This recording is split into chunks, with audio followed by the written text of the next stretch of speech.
Worshipful Master, I present to you Mr. Martin, a candidate properly prepared to be made a Mason. Many of the 500,000 men initiated into Freemasonry in Britain are involved in local government. But is there a conflict of interest between Freemasonry's secret oaths and the public service? Do you seriously declare on your honor that, unbiased by the improper solicitation of friends against your own inclination, and uninfluenced by mercenary or other unworthy motive, you freely and voluntarily offer yourself as a candidate for the privileges and mysteries of Freemasonry? I do. I do. The averred aims of Freemasonry are highly moral ones. The only problem arises in that they also insist that you should support the group, fellowship with other Masons. The message is you can't stand on your own. You need us, and you can quite see that the thought of being out in the world naked without that would be very frightening, and that some people might well let loyalties to other more abstract institutions go by the wayside. By thy glorious majesty. The English language is littered with Masonic phrases like being on the level, upright and true, and getting a square deal. Masonry's symbolic tools are supposed to be reminders of its moral code. But up and down the country there have been allegations of Masonic corruption in local authorities, from Cardiff to Bradford, from the north of Scotland to the south of England. Southend on the Thames estuary is typical of many seaside resorts. It seems to be virtually controlled by Freemasons. The Masonic Hall houses 43 craft lodges, 23 Royal Arch chapters, and many other Masonic orders. This town of 50,000 adult males contains 3,000 Masons from every walk of life. But do Southend's other residents know anything about Freemasons? It's like a lodge, isn't it, where people go, you know, you want to get on a bit. You're a Freemason, aren't you? And Masonics. Brother speaks for brother, don't they? Yes. Secret society, yeah. What do they do? Not a lot. Not a lot. Not a lot, no. They shake Well, hands. they're so secret we don't know what they do. Yeah, they do. They stick They've got to a special, another, don't they? yes, more. They've got a special handshake. They why? wear silly leather pinnies and they're a secret society. How powerful do you think they are in Southend? Probably fairly powerful, I should imagine. There's a lot of very wealthy people about here that are very interested in doing that sort of thing. Bunch of bastards. To a man. The firm I work for is mainly run by Masons. Unfortunately, that led to a lot of people who aren't particularly good at their job getting into influential places. Well, they're all over the place down here, everywhere you go. Do you know who the Freemasons are? Yes. Yes, we do. What sort of firm do you work in? I wouldn't like to say, especially on camera. But you know who you are, don't you? One of Southend's most eminent Masons is William Muckley, an ardent member of Crowstone Lodge, number 3298. For most of his working life, he was employed by Southend Council, and for 10 years he controlled all the town's council house allocations. But in 1979, Mr. Muckley moved in with his mistress in a council house she had just been allocated by his very own department. Muckley thereby attracted the attention of Paul Foote of the Daily Mirror. That's how it started. I think we then found a number of other cases. In fact, one of the nastiest cases that occurred there, which wasn't to do with Muckley himself, but with one of his junior officials, was clear evidence that one of the junior housing officers there was housing divorced and divorced women and single parents in exchange for sexual favors, a thing which you can't imagine anything really more disgusting. At that level, you can't imagine anything more revolting than that. And we exposed that as well. And I think all these things had roots in Masonry, Freemasonry. Foote's revelations caused outrage in Southend. One Conservative councillor, Chris Hudson, was inundated with letters from angry constituents. He's not a Mason. He was concerned about the newspaper's allegations and called for an independent inquiry into the conduct of Mr. Muckley and the Housing Department. But Southend's Masons closed ranks. It is an established fact from Masonic records that members within the Housing Department, officers, were Masons. That's just a question of historical fact. And it is a fact that several of my colleagues, former colleagues on the council, were Masons, and they stuck together like glue. Only days after the revelations in the Daily Mirror, Brother Muckley was installed as Worshipful Master of Crowstone Lodge. He was also promoted to Chief Housing Officer by Southend Council and given a large salary increase. At the same time, Councillor Hudson's pleas for an independent inquiry into Masonic abuse were turned down by the same council, and he was suspended by his Conservative colleagues from every committee on which he sat. Their behaviour, their conduct in this town, as regards me and my position as a councillor, was appalling. I was shocked and appalled. I was very concerned at the press this town was getting. I did everything I could to have an inquiry, and yet certain members within the Freemasonry wanted to keep the lid on things, keep the can of worms quiet, if you like, down in Southend. Hudson took his suspension to the High Court. He claimed that democracy was being bypassed in Southend, partly as a result of the cosy, back-scratching relationships enjoyed in the town's Masonic lodges. The High Court upheld his complaint and instructed that Councillor Hudson be reinstated. Worshipful Brother Muckley was made redundant from his post as Chief Housing Officer in 1985. Southend said they had too many chief officers and he was nearing retirement. Since then, he's worked at a garage, but has just been given a job as a physical and recreational instructor at a local coeducational high school. Muckley's lodge meets at Southend's Masonic Temple, as do many other lodges. For these brethren, Freemasonry may be harmless socializing, but not to some outsiders. Because they mingle in secret and because they tie one another up in this secret bond to one another, the tendency among all these people that are in this secret society is to defend one another rather than to expose one another to public accountability. Accountability is very important in local government because councils spend huge amounts of ratepayers' money. Newham Council in the East End of London has an annual budget bigger than many third world countries. In 1980, a full roll of 75 members of the Borough of Newham Lodge leaked out. Non-Masons were horrified to discover the extent of Freemasonry's influence in the Labour-controlled borough. It actually permeated the whole social fabric of the borough. The membership of the lodge indicated that there were members of the council, senior members of the council in membership. There were the officers, the senior officers and lower officers. There were contractors. There were even police connections. Newham is just one of many councils with town hall lodges attached, where elected councillors, council officials and outside contractors meet in Masonic secrecy. But it isn't only the obvious town hall lodges which raise anxieties. In Rochford, Essex, a conservative stronghold, Masonic influence has been the subject of stormy debate. Councillor Richard Boyd, the leader of the Liberal Democrats, contends that Freemasonry in Rochford is the Tory party in disguise, and that Tory councillors meet council officers in the same Masonic lodge. There is a standing tradition in local government that paid officials do not attend caucus meetings of political parties. The reason is to prevent undue influence by one party on officials or the ability of one party to obtain information, privy information, which is not made available to others. Now, if that rule is followed, it becomes illogical if you then all nip down to the Masonic lodge that evening and the members are from one party and paid officials. It destroys that attempt to separate political life from private life. Boyd became concerned about Masonic influence in 1982 when the old council chamber was sold to local Masons without being put on the open market. It's now a Masonic temple. At least 4 conservative councillors who were on the committee which authorised the sale were also Freemasons, but saw no need to declare an interest. We asked all these men about their conduct. None would respond, but a Mason who's become a councillor since the decision argues that Masonic councillors are under no obligation to declare themselves.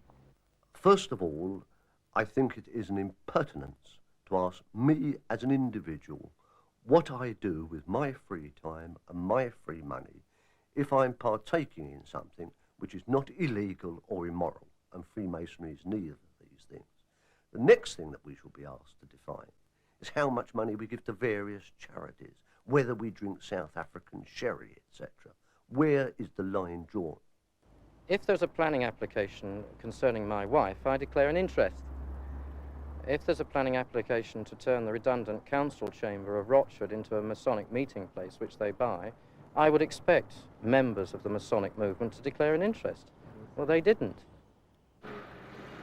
Despite many Freemasons' protests, the issue of concealed membership is very often at the root of public mistrust of the Brotherhood, especially so in job promotions, when a Masonic candidate is found to have been chosen by other Freemasons. The 1981 appointment of Alf Parish as Chief Constable of Derbyshire was a case in point. Really quite bizarre. Mr. Parish was appointed Chief Constable in a rather strange way. Many of us thought with undue haste at the time. Sadly, the Chief Constable at the time had tragically died of a heart attack. It was in April of 1981, and we were conscious that in May of 1981 there was likely to be a change of control of the County Council. The new Chief Constable was hastily appointed by a subcommittee dominated by the ruling Tory group, which looked likely to lose the forthcoming elections.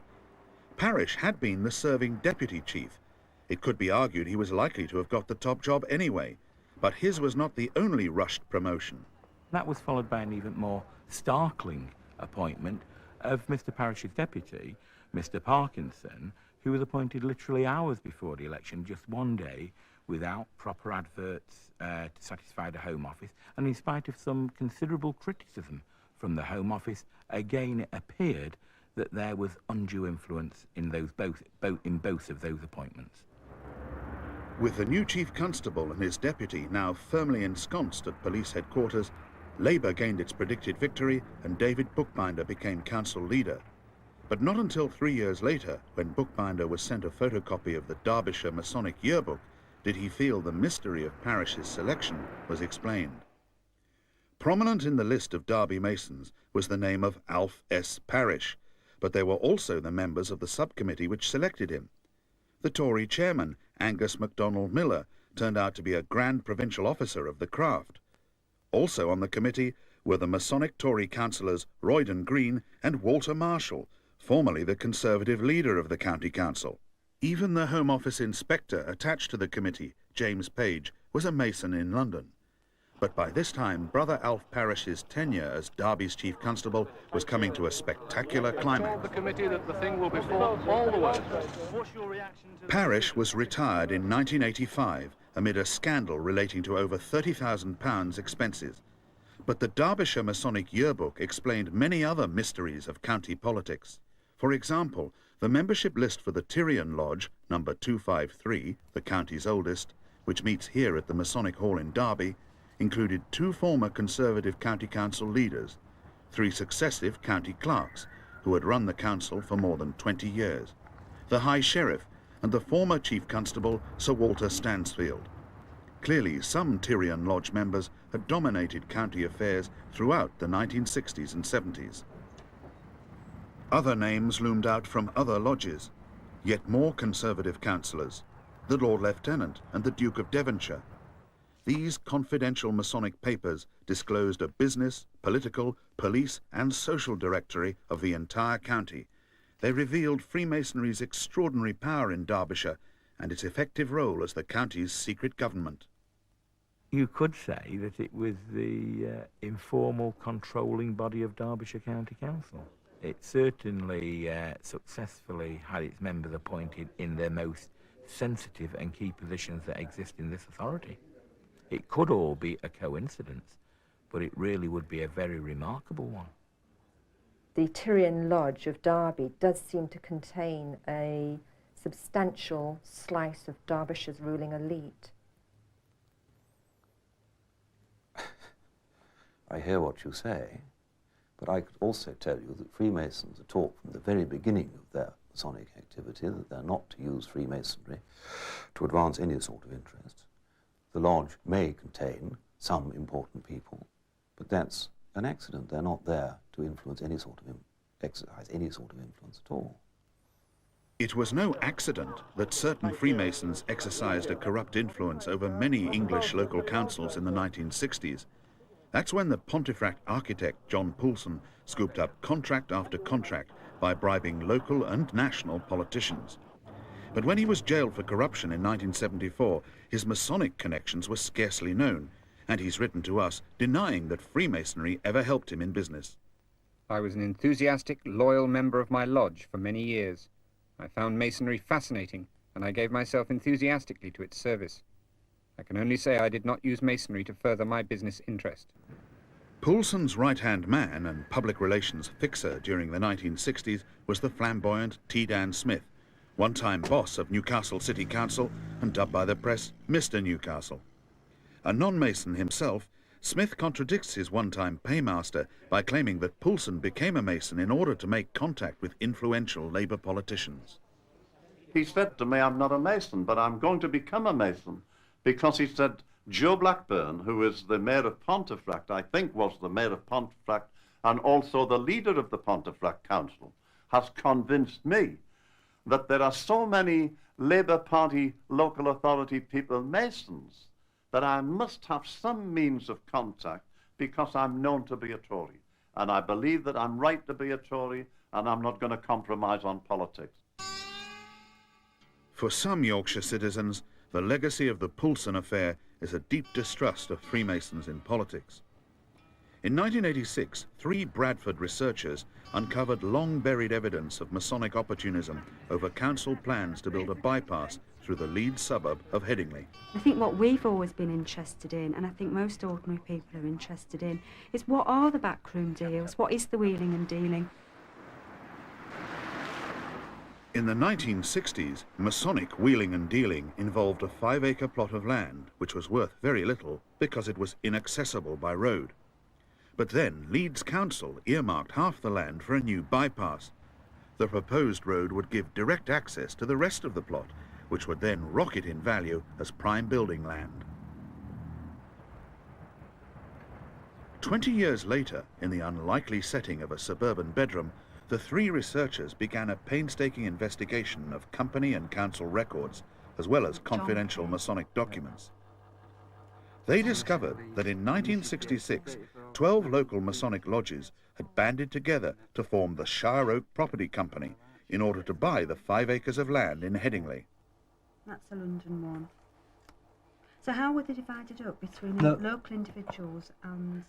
I think they seem to got rid of most of the shares to the actual lodges themselves in trust. Many of the all-Masonic shareholders in the Shire Oak Company were Leeds councillors, and so in a good position to know the council's plans for the bypass.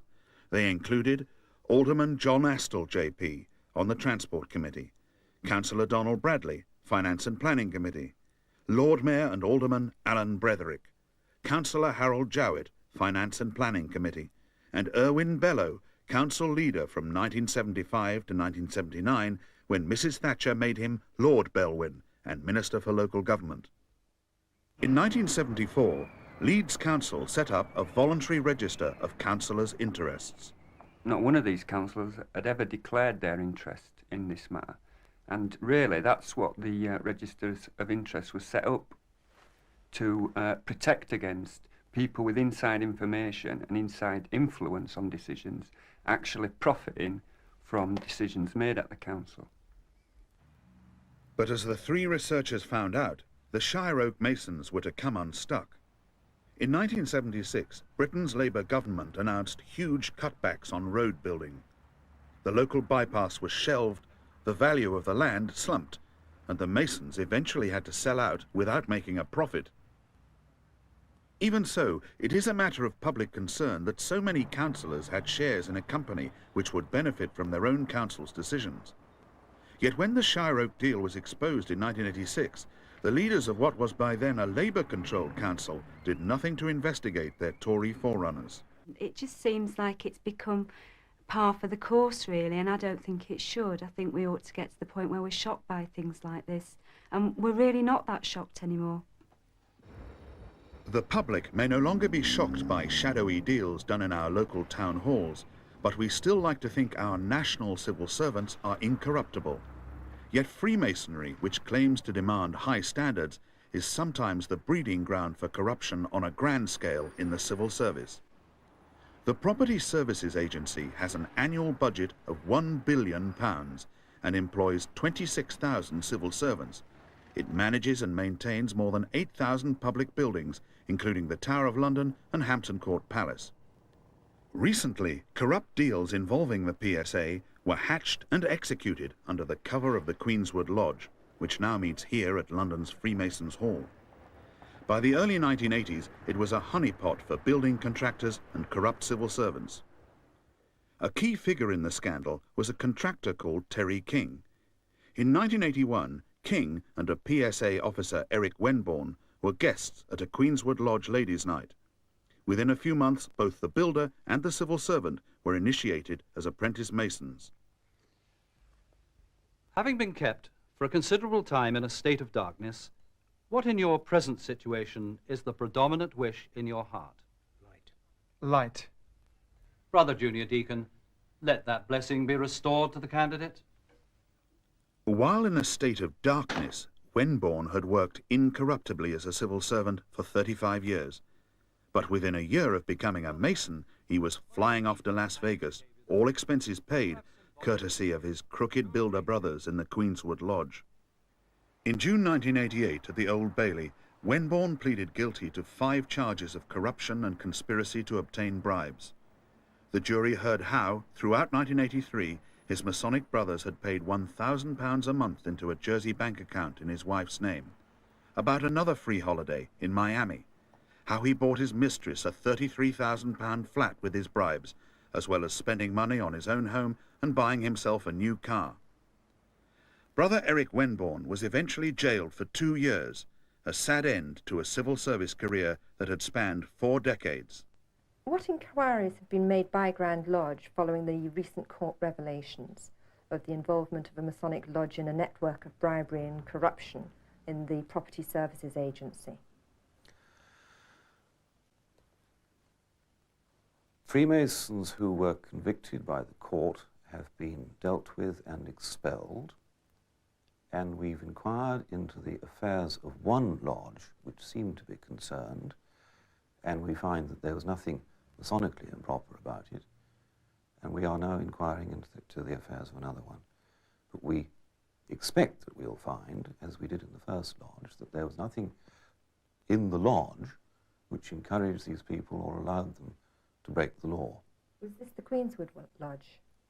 I can't remember which one of the two it is we sorted out. In the Queenswood Lodge there were 2 contractors, 1 PSA official and 1 GLC official, and all were convicted of bribery and corruption. Yes. That doesn't mean to say that the lodge caused them or allowed them or helped them to be conspirators. It's just an accident of life that these people happen to be in the same lodge. There might be a lot of other organizations that they belong to the same. It might be nice to think they all go to the same church. However nice it might be, these corrupt men did not all go to the same church. They did all go to the same lodge. But does it really matter if some Freemasons in public service have failed to meet the high standards of morality which the Brotherhood proclaims? Should the public care about petty Masonic abuse of power, such as afflicted Southend's housing department? The scandal itself may well seem petty, but underneath that petty scandal is a basic principle, and it's the principle that democracy can be strangled. And if it can be happening here in petty Southend, as we say, then what could be happening in other corridors of power on a more senior level? What happens in Southend could well be happening in Parliament. We need more open government to get at the truth. We represent the people, we are here in the name of the people, and we cannot have secret societies operating within a framework of democracy. It's a paradox, it's a nonsense.